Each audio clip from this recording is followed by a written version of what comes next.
नमस्कार, मैं हूं कुमार प्रमोद और बहुत स्वागत है आपका हमारे खास कार्यक्रम आमने सामने में। हमारे सामने मौजूद हैं बिहार विधानसभा में नेता प्रतिपक्ष और बीजेपी के लीडर प्रेम कुमार जी। प्रेम कुमार जी, सबसे पहले स्वागत है आपका हमारे कार्यक्रम में। प्रेम जी, 1 साल हो गए आपको नेता प्रतिपक्ष बने हुए। लगभग 1 साल में आपको लगता है कि जो विपक्ष की भूमिका, नेता प्रतिपक्ष की भूमिका होनी चाहिए, वो भूमिका आपने निभा ली? निश्चित तौर पर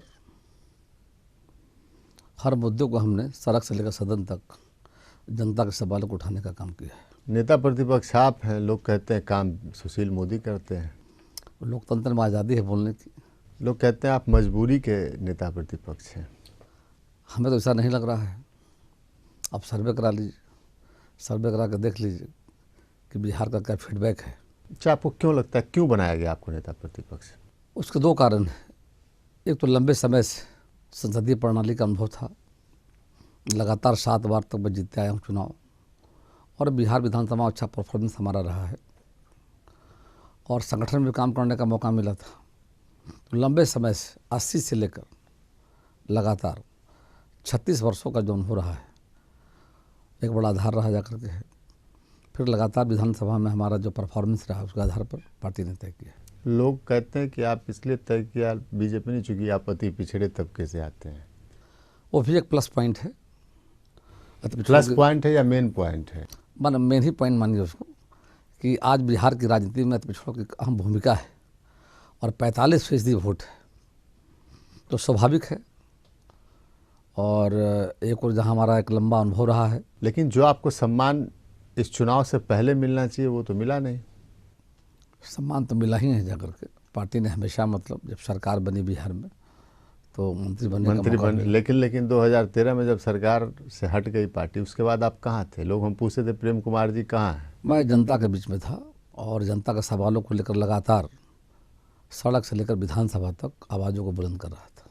लोग कहते हैं आपको आगे करके बीजेपी अपना चेहरा बदलना चाहती है। बीजेपी के बारे में मैसेज ये है, लोगों के बीच ये धारणा है कि वह सवर्णों की पार्टी है, तो अब प्रेम कुमार आगे रहेंगे तो ये जो छवि है बीजेपी की वो टूटेगी।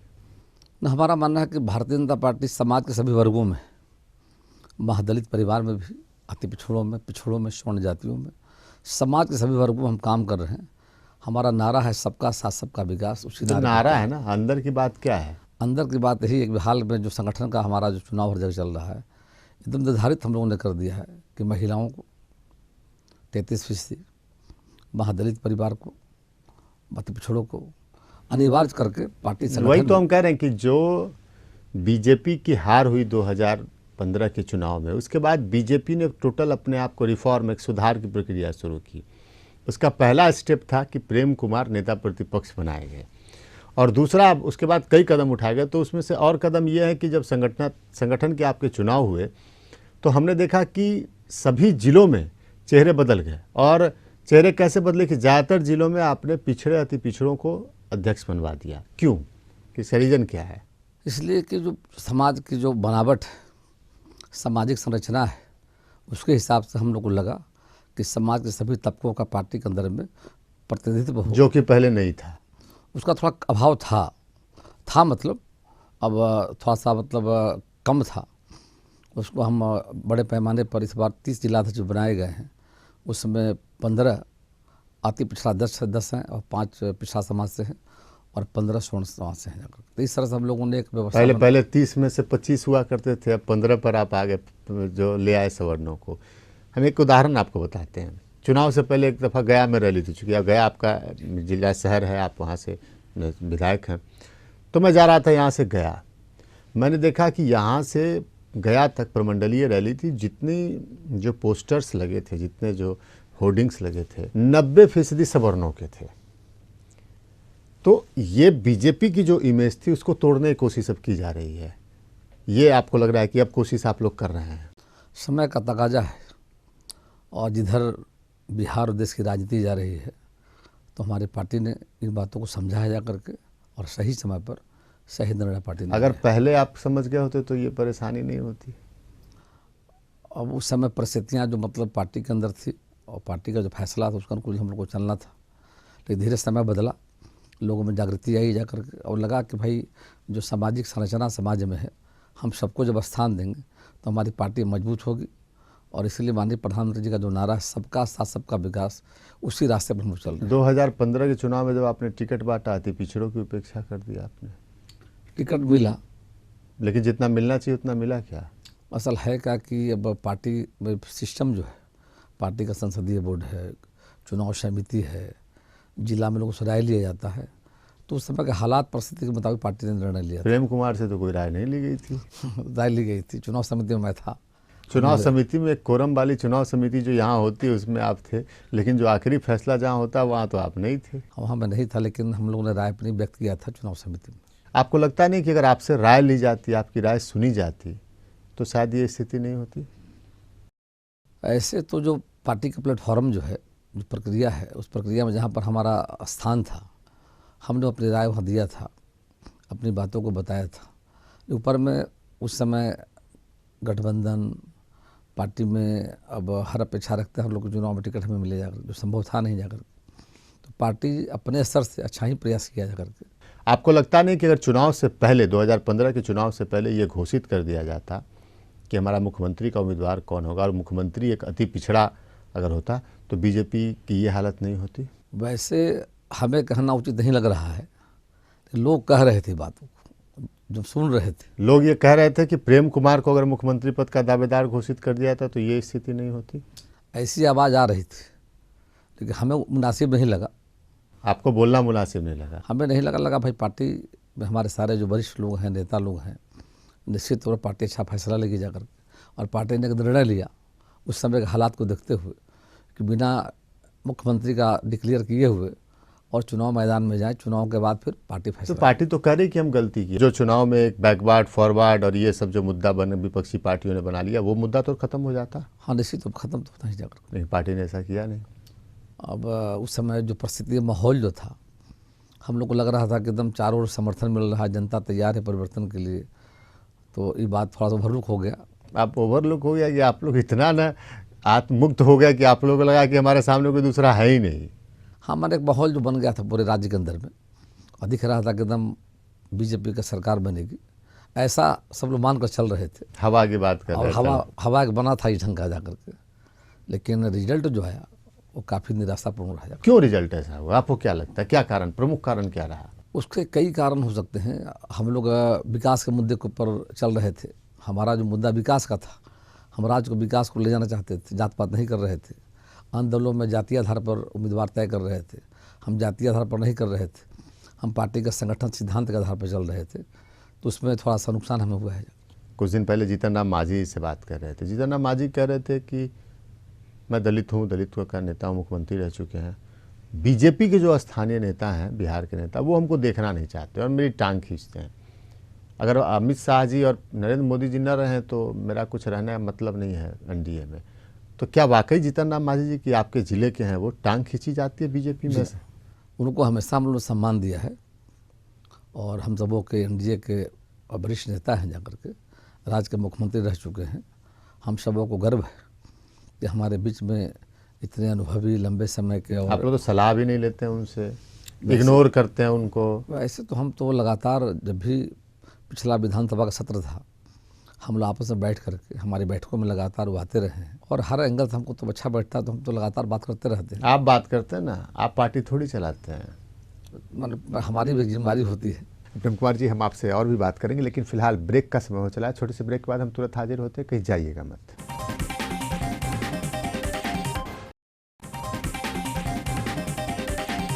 ब्रेक के बाद एक बार फिर से स्वागत है आपका हमारे खास कार्यक्रम आमने सामने में। हमारे सामने मौजूद हैं बिहार विधानसभा में नेता प्रतिपक्ष और बीजेपी के लीडर प्रेम कुमार जी। प्रेम कुमार जी, सवाल ये उठता है कि परिवर्तन तो हो रहा है, लेकिन बीजेपी को चला कौन रहा है बिहार में? संगठन है, और संगठन में टीम हमारी है जाकर के, और जो संविधान हमारा है उसके तहत राज्य में जो इकाई हमारी जाकर के, तो राज्य की इकाई, उसमें प्रदेश के अध्यक्ष हैं, महामंत्री हैं, उपाध्यक्ष हैं, कोर कमेटी है और कार्य समिति है। तो प्रदेश कार्य समिति, कुछ राय मशवरा आप लोग से भी लिया जाता है? लगातार कोर कमेटी बनाई गई है, राष्ट्रीय स्तर पर कोर कमेटी। लोग कहते हैं जो यहाँ वही होता है जो सुशील मोदी चाहते हैं।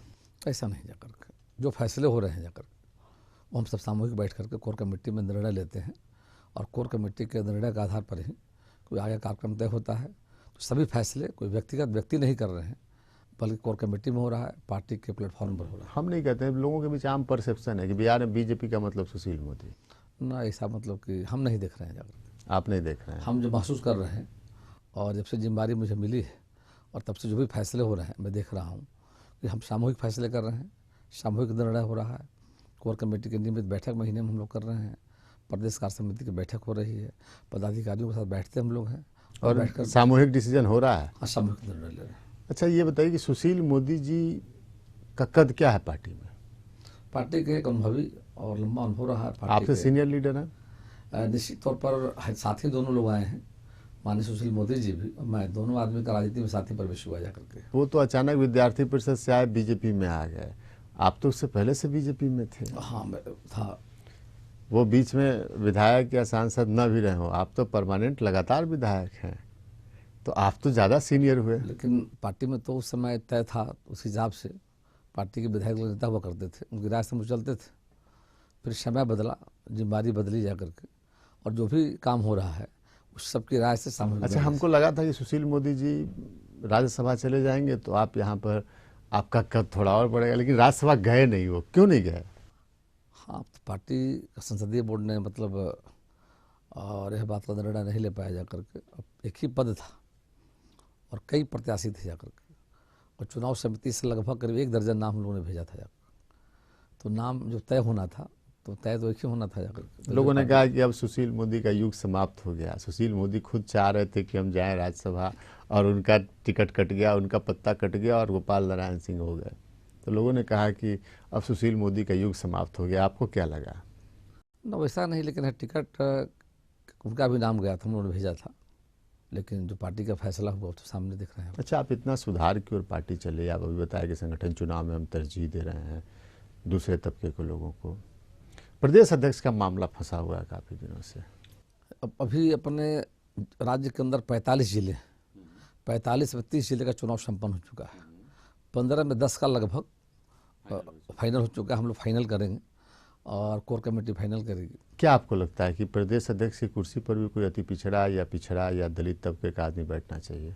इसमें केंद्रीय जो हमारे नेता हैं बिहार के हालात को देखते हुए फैसला लेंगे जाकर के। तो आपको लगता है कि अब बीजेपी को और सुधार करना चाहिए और प्रदेश अध्यक्ष की कुर्सी पर कोई पिछड़ा, अति पिछड़ा और या फिर दलित तबके के व्यक्ति को बिठाना चाहिए? ये तो फैसला केंद्र के हाथ में है, जो केंद्र का फैसला होगा उसका हम स्वागत करेंगे। आप जब चुनाव से पहले आप सत्यदेव नारायण आर्य जी से आप अक्सर मिला करते थे, बड़ी अच्छी आपकी ट्यूनिंग थी। अब बताइए, सत्यदेव नारायण आर्य जी जैसे आदमी इस बार ठीक है हार गए, लेकिन लगातार उतने दिनों तक विधायक रहे, कोई पूछ नहीं हुई उनकी? ऐसे तो लगातार कार्यक्रमों में आते हैं और हमारे मतलब बहुत सीनियर लीडर हैं पार्टी के, लंबा अनुभव है जाकर के, लगातार राजगीर से वहाँ से एमएलए रहे हैं। क्या उनके कार्यक्रमों में क्या भूमिका है? नीचे वाली एक कुर्सी पर बैठे रहते हैं किसी कोने में? जी ना, हम तो देखा है कि मंच पर रहते हैं, साथ में रहते हैं जाकर के। मंच पर आप लोग बुला लेते हैं प्रेम जी, लेकिन अक्सर पार्टी बुलाती नहीं है। ऐसे तो हम देखा है मंच पर। हाल ही में अपने स्वर्गीय कैलाशपति मिश्र जी का जो जयंती मना रहे थे, हम लोग मंच पर थे और आकर उनका भाषण भी हुआ था। नहीं, हम एक उदाहरण दे रहे हैं सत्यदेव नारायण आर्य जी का। हम तो ये कह रहे हैं कि क्या किसी जो वंचित जमात जिसको कहा जाता है उसके लोगों को प्रदेश अध्यक्ष की कुर्सी नहीं देनी चाहिए? निश्चित तौर पर पार्टी जो फैसला लेगी वो हमें मान्य होगा। अरे आप पार्टी की मानोगे, आप अपनी और राय ऐसे तो रख हमारा- सकते हैं, आपकी अपनी सोच क्या है? वैसा हमारा प्रयास है, मतलब प्रयास है ना कि वंचित समाज के जो भी लोग हैं उनको भी सम्मान मिल रहा पार्टी के अंदर में। अब आगे भी ख्याल इस बात का रखेंगे। प्रदेश अध्यक्ष तक सम्मान मिले? ये तो फैसला मेरे हाथ में है नहीं, ये तो फैसला केंद्र करेगी। केंद्र का जो भी फैसला आएगा अच्छा ही होगा। और हमारे संविधान में व्यवस्था भी है कि प्रदेश के टीम में अपने अनुसूचित जाति के परिवार के लोग रहते हैं, जनजाति के लोग भी रहते टीम में नहीं रहते, टीम की कमान उनके हाथों में देनी चाहिए ना। कितना दिन तक आप उनको अपना पिछलग्गू बनाइएगा? करें उनका पिछलग्गू लोगों को बनवाइए ना। लोग तो ये चाहते हैं ना, जो पिछड़ों में, जो अति पिछड़ों में, जो वंचितों में जो जागरूकता आई है, तो वो जागरूकता ये कहती है कि लीडरशिप हमारे पास होनी चाहिए ना। आप उससे पिछड़ जाते, इसलिए आप पिछड़ जाते हैं ना चुनाव में। तो आपकी कोशिश रहेगी कि यहाँ प्रदेश अध्यक्ष पद पर कोई इस तरह का आदमी बैठे? हम देखते हैं इन बातों को।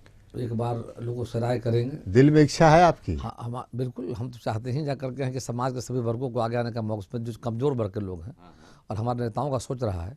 पंडित दीनदयाल उपाध्याय जी की चिंता थी समाज के अंतिम पावदान पर जो बैठे लोग को समाज के मुख्य धारा में लाने के लिए। तो अब समय आ गया ना कि पंडित दीनदयाल जी के सपने को यहाँ पर साकार करिए आप। पार्टी उसके लिए लगातार प्रयास कर रही जा करके। हम कभी कभी देखते हैं तो बड़ी हैरानी होती है कि नेता प्रतिपक्ष आप हैं बिहार विधानसभा में, और देखते हैं आनंद किशोर जी हर बात पे उठे खड़े हो जाते हैं। हम बोलता है प्रेम कुमार जी क्यों नहीं उठ के खड़े हो जा रहे हैं? लोकतंत्र है, उनको भी आज़ादी अपनी बातों को रखने का है। लेकिन नेता प्रतिपक्ष को कुछ ज्यादा अधिकार है, ये परंपरा है। अधिकार तो कोई इस तरह से लिखित नहीं है, लेकिन परंपरा है कि नेता प्रतिपक्ष की बात सुनी जाती है, उनको ज्यादा सम्मान दिया मैं जाता है। प्रतिदिन हाउस में राज्य की समस्याओं को आप उठाते हैं, लगातार लेकिन देखता हूँ आनंद किशोर जी लीड करते हैं वहाँ पर, क्या माजरा है? वैसे मतलब उनको भी मतलब अपनी बातों को रखने का अवसर वहाँ पे मिलता है और सबको अधिकार है। ये खुमारी उनको नेता प्रतिपक्ष वाली गई नहीं है क्या उनके दिमाग से? पिछले इससे पहले थे वो, तो वो जो हैंगओवर है वो खत्म नहीं हुआ है उनका क्या? नहीं, असल है कि वो भी चाहते हैं कि भाई जो राज्य का विषय है, हर कई इच्छा रहती है तो आगे बेंच पर जो भी लोग बैठते हैं सब लोग उठाते ही रहते हैं विषय। नहीं, सब तो नहीं उठते हैं, आनंद किशोर जी ज्यादा उठते हैं।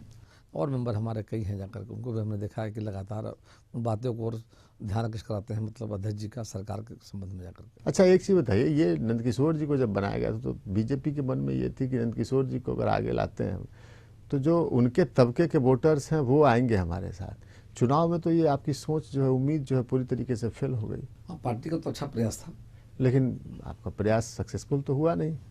पार्टी ने एक प्रयास किया कि भाई एक प्रयोग किया। तो अब तो अगर आपको आगे लाया गया तो आपको उस तरह के रोल करने देना भी चाहिए ना।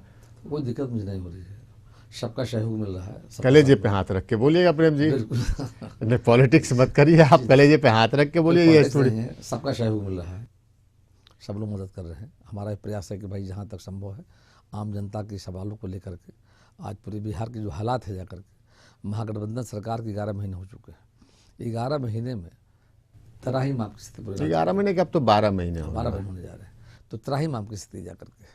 तो आप कहाँ आंदोलन छेड़ पा रहे हैं? आप तो बयान देकर काम चला रहे हैं। बिल्कुल नहीं, मैं तो लगातार आप मतलब आपकी पार्टी? जी पार्टी ही जाकर के, अब तो पार्टी का जब आप लोग तो संगठन हमारा प्रेस रिलीज और प्रेस कॉन्फ्रेंस वाले पार्टी है। ना, अब विश्वास दिला रहा हूँ कि हम लोग अब सड़क पर आ गए हैं, लड़ाई को लड़ रहे हैं जाकर के, अब आगे भी हम। नीतीश जी कहते हैं लोग प्रेस कॉन्फ्रेंस वाले पीसी वाले लोग हैं ये लोग। ना, मैं पीसी विश्वास नहीं करता हूँ, मैं तो कम पीसी करता हूँ, प्रयास करता जमीन पर ही जाकर के। अभी 3 दिन पहले हम लोगों ने 14 दिनों से 102 एम्बुलेंस चालक संघ के लोग लगातार आंदोलन पर थे। हम लोग का भी कार्यक्रम चल रहा था और मैं रात में उसी गर्दनी बाग में मैं सोया, उनके साथ रात बिताया और हमें विश्वास दिलाया कि आपके आंदोलन में हम साथ, इसलिए मैं यहाँ पर आया हूँ जाकर के जनता के दुख सुखों में। एक सवाल आखिर में बता दीजिए, लेकिन आपको लगता नहीं कि आपकी पार्टी के ज़्यादातर नेता अखबार की राजनीति करते हैं या चैनल्स की राजनीति करते हैं? किसी चैनल पे बाइट दे दिया, अखबारों में प्रेस रिलीज भिजवा दिया, ये काम खत्म। ये लगता नहीं आपको पार्टी के ज़्यादातर नेता ये कर रहे हैं? हमारा मानना है कि हम लोग को जमीन पर जाकर जनता के दुख सुख में भागीदार बनना होगा, ऐसा हमारे मन में है। हम प्रयास भी करेंगे, पूरा मुझे विश्वास है। अभी हाल ही में हम सब लोग पार्टी के प्रदेश अध्यक्ष, पूरा पार्टी के माननीय विधायक, पार्टी कार्यकर्ता सड़कों पर थे जाकर के। चलिए, तो हमारा मानना है कि संघर्ष के माध्यम से देखेंगे आपकी कोशिशें कहाँ तक सफल होती है। शुक्रिया हमारे कार्यक्रम में आने के लिए। तो ये थे प्रेम कुमार जी हमारे कार्यक्रम आमने सामने में। अगले सप्ताह फिर से मिलेंगे किसी नए मेहमान के साथ, तब तक ले दीजिए हमें इजाज़त। नमस्कार।